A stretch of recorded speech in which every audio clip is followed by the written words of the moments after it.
오늘 우리에게 주시는 하나님 말씀 마가복음 9장 23절에서 24절까지 말씀입니다. 마가복음 9장 23절에서 24절까지 말씀, 주신 하나님 말씀 제가 봉독해 올리겠습니다. 예수께서 이르시되 할 수 있거든이 무슨 말이냐? 믿는 자에게는 능히 하지 못할 일이 없느니라 하시니 곧 그 아이의 아버지가 소리를 질러 이르되 내가 믿나이다. 나의 믿음 없는 것을 도와주소서 하더라. 아멘. 자리에 앉아주시기 바랍니다. 저는 크리스찬 가정에서 모태신앙으로 자란 모태신앙인입니다. 안수집사이신 할아버지와 권사이신 할머니, 그리고 장로이신 아버지와 권사이신 어머니 아래에서 신앙을 배우고 믿음을 키워왔습니다. 게다가 어릴 때 저희 어머니께서 저를 낳으신 이후에 목사를 만들겠다 서원하신 이후에는 그에 걸맞는 믿음과 신앙을 간직해야 된다, 그런 생각 아래에서 의식적이든 무의식적이든 그렇게 행동하며 살아왔습니다. 하지만 그런 저에게도 신앙의 큰 회의가 찾아왔던 적이 있었습니다.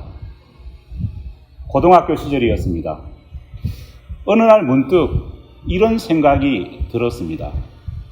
내가 지금까지 믿어왔던 예수님이 정말 내가 믿어져서 믿는 것인지, 아니면 믿어야 하기 때문에 어쩔 수 없이 믿는 것인지 고민이 되기 시작했습니다.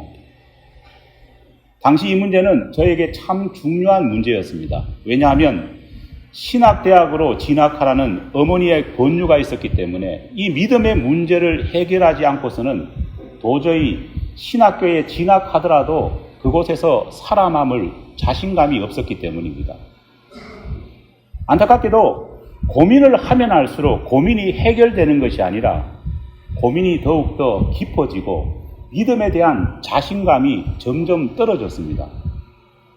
그래서 하는 수 없이 당시 저의 신앙을 지도하고 계시던 중고등부 전도사님께 찾아가서 조용히 저의 고민을 털어놓고 상담을 요청했습니다.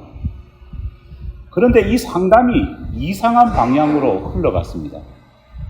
전도사님께서는 그 문제를 저보다 훨씬 더 심각하게 받아들이셨습니다. 지금 생각해보면은 정말 그럴 수도 있겠구나, 그런 생각이 듭니다. 왜냐하면 장로 아들이면서 앞으로 목사가 되겠다는 놈이, 게다가 중고등부를 이끌고 가는 중고등부 회장이 어느 날 갑자기 찾아와서 예수님이 믿어지지 않는다고 그렇게 말하니까 전도사님이 얼마나 충격을 받았겠습니까? 며칠 후 저는 전도사님의 호출을 받아 교회 지하실에 있는 기도실로 모셔졌습니다. 그곳에서 저는 대기하고 있던 몇 명의 선생님께 둘러싸여서 기도를 받았습니다. 정말 전도사님과 선생님들은 열정을 다해 믿음을 잃어버린 이 의심 많은 제자를 위해서 눈물을 흘리면서 기도해 주셨습니다. 기도가 격해지자 선생님과 전도사님은 저의 등을 때리기 시작했습니다. 그때 전도사님과 선생님들은 저를 위해서 무슨 내용으로 기도했느냐? 여러분 짐작이 가십니까? 바로 약해진 믿음을 강하게 해달라. 민호가 잃어버린 이 약해진 믿음을 주님 강하게 하여 주시옵소서. 눈물을 흘리면서 제 등을 때리면서 기도했습니다. 바람이 나는 겨와 같이 작고 연약해진 이 믿음을 크고 강하게 해달라는 것이 기도의 내용이었습니다. 그날 2시간 정도 그렇게 전도사님과 선생님께 둘러싸여가지고 기도를 받았던 것 같습니다. 하지만 솔직히 저는 그날 믿음이 강해지기보다는 하도 등짝을 맞고 하도 눈물을 흘리는 전도사님과 선생님들을 보니까 미안한 마음이 들어서, 이러다가는 맞아 죽겠다는 생각이 들어서 빨리 벗어나야겠다는 그런 믿음이 더 강해졌습니다. 그래서 대충 이젠 진짜 믿어집니다 라고 고백하고 사태를 마무리했습니다. 믿음은 우리 신앙에 있어서 가장 중요한 요소입니다. 믿음이 없이는 하나님을 기쁘시게 해드릴 수도 없고 하나님 앞에 제대로 나아갈 수도 없다고 히브리서 11장 6절 말씀은 말하고 있습니다. 믿음이 없이는 기쁘시게 못하나니 하나님께 나아가는 자는 반드시 그가 계신 것과 또한 그가 자기를 찾는 자들에게 상 주시는 이심을 믿어야 할지니라. 믿습니까? 게다가 로마서 10장 9절 말씀에는 이런 말씀도 있습니다. 만일 내가 내 입으로 예수를 주로 시인하며 또 하나님께서 그를 죽은 자 가운데서 살리신 것을 내 마음에 믿으면 구원을 얻으리라. 한마디로 믿음이 없이는 구원을 받을 수 없다는 말씀입니다. 그만큼 기독교 신앙에 있어서 믿음은 절대적입니다. 그런데 이렇게 중요한 믿음을 바라보는 우리의 시각은 어떨까요? 우리 대부분은 믿음에 대해서 생각하고 믿음에 대해서 판단할 때 믿음을 얼마나 강하게 가지느냐, 얼마나 강도를 가지고 믿느냐, 그것을 가지고 믿음의 좋고 나쁨을 측정합니다. 앞서 말씀드린 대로 고등학교 시절 교회 지하실에서 제가 받았던 기도, 전도사님과 선생님들이 그렇게도 저에게 바라셨던 소망이 뭡니까? 믿음이 강해지는 겁니다. 그렇다 보니 자꾸만 우리는 믿음이라는 것을 나의 의지, 나의 신념과 결부된 것으로 오해를 합니다. 과감성과 결단성이 있는 사람을 가리켜서 믿음 좋은 사람이라 그렇게 판단해버립니다. 소위 말해서 전문 용어로 무대뽀 정신이 있는 사람이 믿음 좋은 사람으로 우리는 그렇게 인정해버리는 경우가 너무나 많습니다. 어떤 경우에는 주위 사람의 말을 듣지 않고 소신대로 밀어붙이는 사람을 가리켜서 강한 믿음, 좋은 믿음을 가진 사람이라 그렇게 보는 경향도 있습니다. 이렇게 이해하다 보니까요, 어떤 경우엔 다른 사람과 대화를 나눌 수 없을 정도로 자기중심적이고 아나무인식의 사람을 마치 믿음 좋은 사람으로 생각하는 경우가 허다합니다. 크리스찬들의 믿음이 이런 식으로 생각되다 보니까요, 그런 크리스찬들이 몸담고 있는 교회가 세상 사람들로부터 어떤 소리를 듣느냐? 독단적인 집단이다, 아나무인식의 집단이다, 이런 이야기를 듣게 되는 것입니다. 자기 확신, 자기 신념을 성경이 말하는 믿음으로 오해하다 보니까 아예 다른 사람의 말에 귀를 닫고 자기 마음대로 행동하는 반사회적인 사람마저도 진짜 신앙을 가진 사람이냐 그렇게 추앙하기도 합니다. 여기서 우리가 명확하게 해야 할 것이 있습니다. 성경이 말하는 믿음이란 과연 무엇이며 기독교 신앙이 추구하는 믿음이 원론적으로 어떤 내용인지를 우리가 아는 것입니다. 우리는 지금까지 믿음을 얼마나 강하게 믿고 강하게 확신하느냐, 한 개인이 가지는 확신의 강도의 문제로 믿음을 이해해 왔습니다. 하지만 놀랍게도 성경은 개인이 가진 믿음의 강도가 믿음이다, 바른 믿음이다, 그렇게 말하고 있지 않습니다. 이렇게 말하면은요, 어떤 분이 이렇게 말씀하실 겁니다. 아니 목사님, 성경에 분명히 믿음의 강도가 곧 믿음인 것처럼 얘기하는 부분이 많은데요, 그렇게 말씀하는 분이 또 계시겠죠. 물론 우리가 그렇게 본문을 읽고 또 그렇게 설명하는 수많은 성경 해석과 설교자들의 설교를 지금까지 들어왔습니다. 하지만 오늘 본문 말씀을 제대로 이해해 보면요, 우리의 이런 생각들이 잘못되었음을 우리는 알 수 있습니다. 그렇다면 진짜 우리가 믿어야 할 믿음의 본 모습은 어떤 것일까요? 오늘 본문 말씀은 지금까지 우리가 믿어왔던 믿음은 강함이다, 강하게 믿는 것이다고 믿음의 측정을 강함에 두는 그런 판단의 근거가 되는 말씀으로 지금까지 이해되어 왔습니다. 마가복음 9장에 기록된 사건을 이해하기 위해서는요, 전체를 한번 간단하게 둘러보는 필요가 있습니다. 사건이 이렇습니다. 예수님께서 베드로와 요한, 야고보 이 세 제자를 이끄시고 우리가 흔히 변화산이라고 부르는 산 꼭대기로 올라가셨습니다. 예수님이 계시지 않는 그 산 아래에서 생긴 일이 바로 오늘 본문의 내용입니다. 주님이 계시지 않는 그 상황에 귀신 들려 말도 못하고 자주 경련을 일으키고 심하면은 통제조차 할 수 없는 아들을 가진 아버지가 귀신 들린 아들을 고치기 위해서 예수님이 계신 곳을 찾아왔습니다. 정말 말 그대로 가는 날이 장날이라고 와보니까 예수님이 계시지 않았습니다. 예수님께서는 변화산에 이미 올라가 버리셨습니다. 사실 예수님이 언제 다시 산 아래로 내려오실지 아는 제자들은 한 사람도 없었습니다. 그러다 보니 아이의 아버지는 그 먼 길을 걸어왔는데 헛걸음을 하게 생겼습니다. 그래서 그런지 아이의 아버지는 비록 예수님은 계시지 않지만 남아있던 제자들에게 아이를 고쳐달라, 귀신을 내어 쫓아달라, 그렇게 부탁을 합니다. 이 부탁을 들은 나머지 제자들은요, 아버지의 이 부탁을 거절하지 않았습니다. 여러분, 왜 거절하지 않았을까요? 그 정도쯤 되면은 이젠 예수님이 하신 그런 일들을 나도 할 수 있다는 자신감이 생겼기 때문입니다. 예수님께서 귀신을 내어 쫓고 병자를 고치는 일들을요, 이들이 얼마나 지금까지 많이 봐왔겠습니까? 처음에는 그 모습을 보면서 너무너무 놀라워했겠죠. 어떻게 저럴 수 있느냐? 나는 도저히 할 수 없다. 그렇게 생각했을 겁니다. 하지만 보고 경험하고 계속 쌓이다 보니까 어떤 생각 들었을까요? 나도 할 수 있겠거니, 그런 생각이 들었던 겁니다. 오히려 예수님이 계시지 않는 지금 이 상황은 바로 내가 가지고 있는 믿음의 강도를 시험해 볼 수 있는 절호의 기회다. 그렇게 제자들이 생각했을지도 모르겠습니다.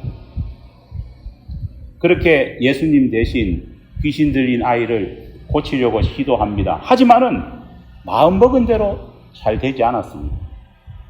시작은 했지만은 계속해서 실패하다 보니까요, 아이 아버지는 기대와 소망이 사라져 버렸습니다.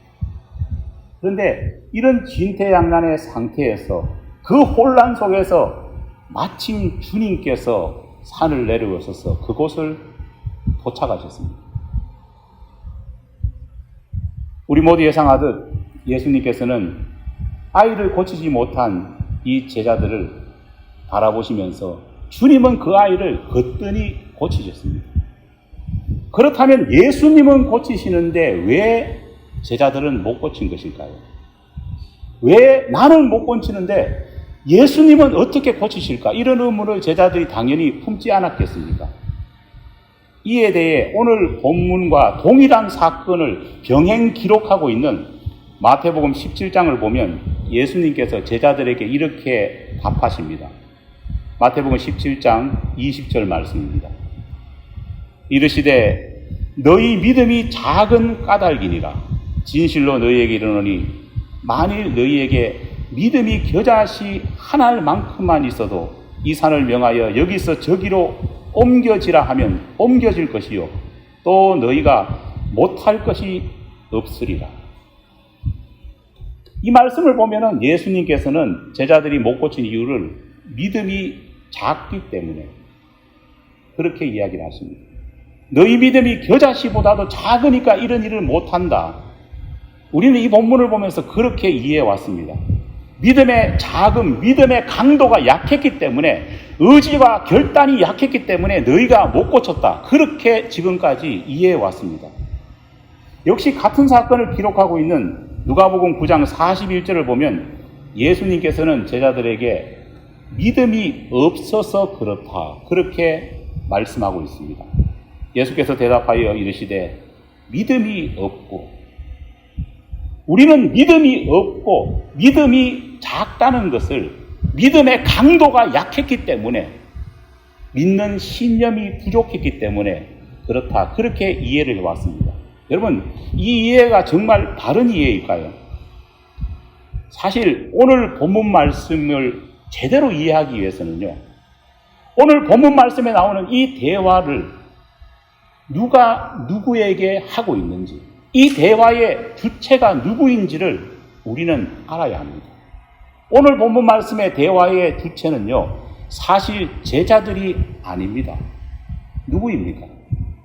귀신 들린 아이의 아버지와 예수님과 사이의 대화입니다. 예수님과 제자들이 나중에 주고받은 이 말은요, 아이의 아버지와 예수님께서 하셨던 그 말씀에 대해서 제자들이 질문하니까 어떻게 보면은요, 나중에 나눈 여담에 불과합니다. 이 말의 핵심을 이해하기 위해서는요, 예수님과 아이 아버지가 나누었던 그 대화가 핵심이 되게 우리는 이해해야 됩니다. 따라서 예수님께서 나중에 믿음이 적다, 믿음이 없다라는 그 뜻으로 말씀하신 말씀보다는 오히려 아이의 아버지와 주님이 어떤 대화를 나누었냐가 우리의 중점이 되어야 합니다. 마가복음 9장 23절을 보면 마치 예수님께서도 아이 아버지에게 믿음의 강도에 대해서 지적하신 것처럼 그렇게 보이기도 합니다. 예수께서 이르시되 할 수 있거든이 무슨 말이냐? 믿는 자에게는 능히 하지 못할 일이 없느니라 하시니.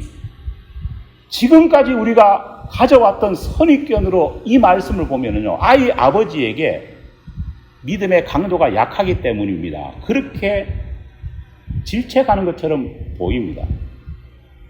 하지만 주님의 이 말씀이 무슨 뜻인지는 주님이 이 말씀을 하시게 된 원인이 된 앞선 아이의 아버지의 말을 바르게 이해할 때 이 말의 참뜻을 우리는 알 수 있습니다. 바로 앞선 말이 뭐냐? 아이 아버지가 이렇게 말합니다. 22절입니다. 귀신이 그를 죽이려고 불과 물에 자주 던졌나이다. 그러나 무엇을 하실 수 있거든 우리를 불쌍히 여기사 도와주소서. 아들의 상황을 이야기하던 아버지는 말미에 예수님께 이렇게 말합니다. 무엇을 하실 수 있거든 우리를 불쌍히 여기시고 도와주십시오. 다시 말해 아이 아버지의 의도는 예수님 어떻게 좀 해보십시오. 그래도 당신은 뭔가 하실 수 있는 분이 아니십니까? 그 말을 하고 있는 겁니다. 아이 아버지의 이 말에 대해 예수님께서는 이렇게 말씀하십니다. 할 수 있으면이 무슨 말이십니까? 믿는 자는 못할 것이 없습니다. 여기서 여러분 제가 질문을 해보겠습니다. 예수님께서 할 수 있으면이 무슨 말씀이십니까? 믿는 자는 못할 것이 없습니다. 이 말에서 믿는 자가 누구를 가리키는 것일까요? 지금까지 우리 대부분은 믿는 자라고 하는 이 말을 아이의 아버지나 그것을 듣고 있던 제자들이나 아니면 오늘 성경 본문을 읽고 있는 우리 자신이라고 생각합니다. 믿는 자들이 강한 믿음의 확신이 없기 때문에 이런 일을 못합니다. 그렇게 예수님께서 우리를 실책하시는 것이다. 그렇게 생각해 왔습니다.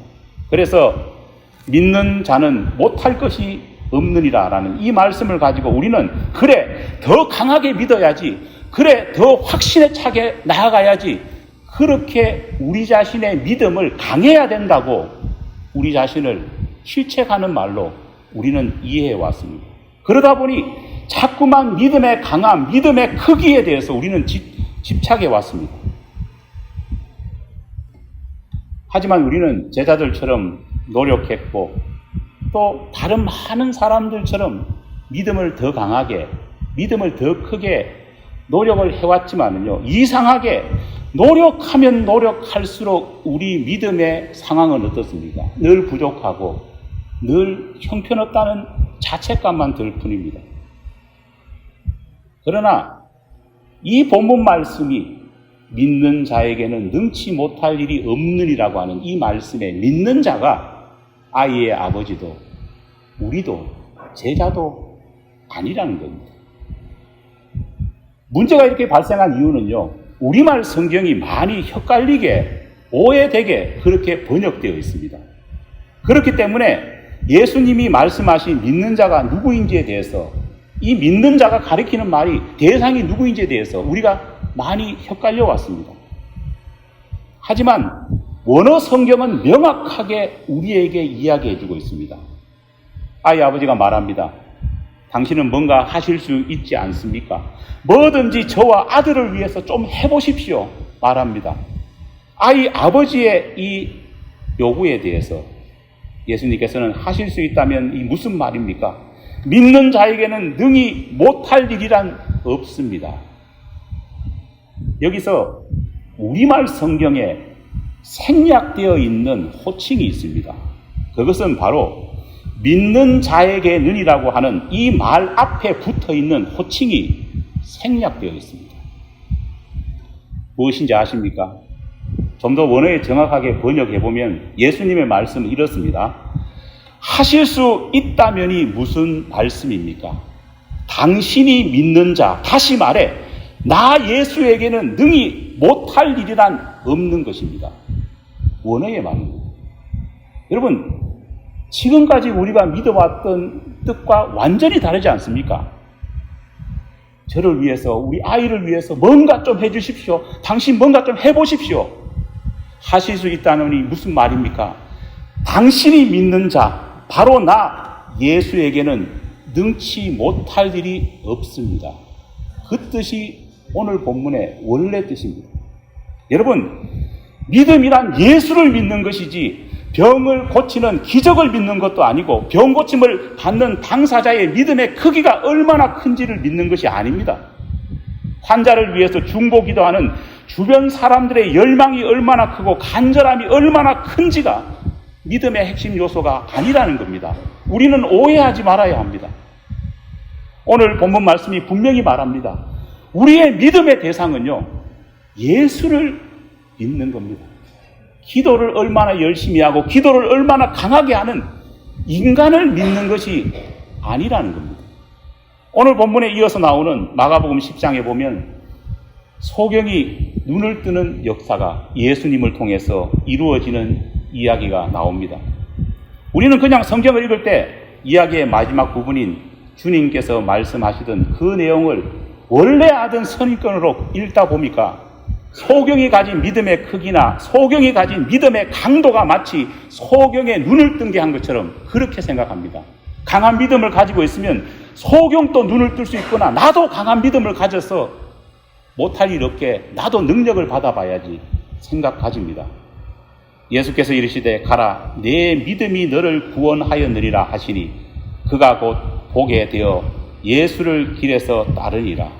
이 구절 하나만 딱 떼어놓고 보면요, 정말 그런 것 같습니다. 소경의 믿음의 강도가 소경 자신의 눈을 뜨게 한 것처럼 오해됩니다. 하지만 주님의 이 말씀이 나오게 된 원인을 다시 앞선 구절을 조심해서 읽어보면요, 내용의 뜻이 달라집니다.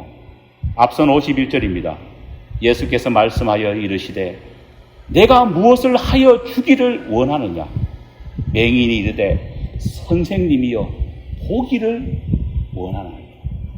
나 자신의 믿음의 강도가 아니라 예수님, 당신이 무엇인가를 해줄 수 있지 않습니까? 나는 당신을 믿습니다. 그렇게 고백하고 있는 겁니다. 주님이 소경에게 묻습니다. 내가 무엇을 하여 주기를 원하느냐? 문장의 번역 과정에서 이상하게 수동태로 되어 있습니다. 우리말은 수동태가 없지 않습니까? 그런데 성경을 번역하는 사람들이 수동태로 적혀 있어서 굉장히 헷갈립니다. 원문이 말하는 능동태 형태로 다시 번역해보면 이렇습니다. 내가 너에게 뭘 해줄까? 내가 너에게 뭘 해줄까? 그렇게 예수님이 묻고 있는 것입니다. 이후 예수님께서 말씀하신 그를 구원했다는 내 믿음, 즉 your faith라고 하는 사실은 소경이 가진 믿음의 크기나 강도가 아닌 것입니다. 그것과는 전혀 관계없습니다. 주님이 말씀하신 내 믿음, 너가 믿었던 믿음은 뭐냐? 치료자이신 예수님을 대상으로 그분을 믿은 것이지 소경이 가진 믿음과는 믿음의 크기나 강도와는 하등 관계가 없는 것입니다. 성경은 말합니다. 믿는 대상이 가진 믿음의 크기나 강도가 얼마나 큰지 많지 그것이 중요한 것이 아니라 내가 누구를 믿고 있느냐 믿음의 대상이 중요하다는 겁니다. 오해해서 예수를 믿는다고 말하지만은 자칫 나의 믿음의 강도 나이가 믿고 있는 확신의 강도를 믿는다면요 그건 예수를 믿는 것이 아니라 누구를 믿는 것이라고요? 나 자신을 믿는 겁니다. 예수님은 그냥 곁가지일 뿐입니다. 우리의 믿음의 대상은 오직 우리 자신이 아니라 하나님, 우리 주 예수 그리스도여야 합니다. 마른 막대기와 같은 우리, 죄로 물든 저와 여러분이 믿어봐야 얼마나 믿겠습니까? 가끔씩 목회를 하면서 자괴감이 들 때가 있습니다.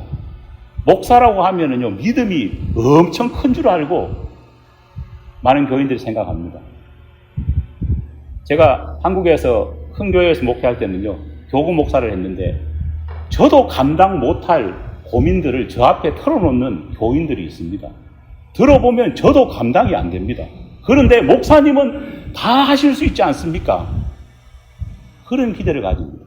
물론 목회자가 여러분보다 더 믿음의 확신을 가지기 위해서 노력합니다. 하지만은 저 역시도 여러분과 하등 다를 것 없는 마른 막대기 같은 인간 아니겠습니까?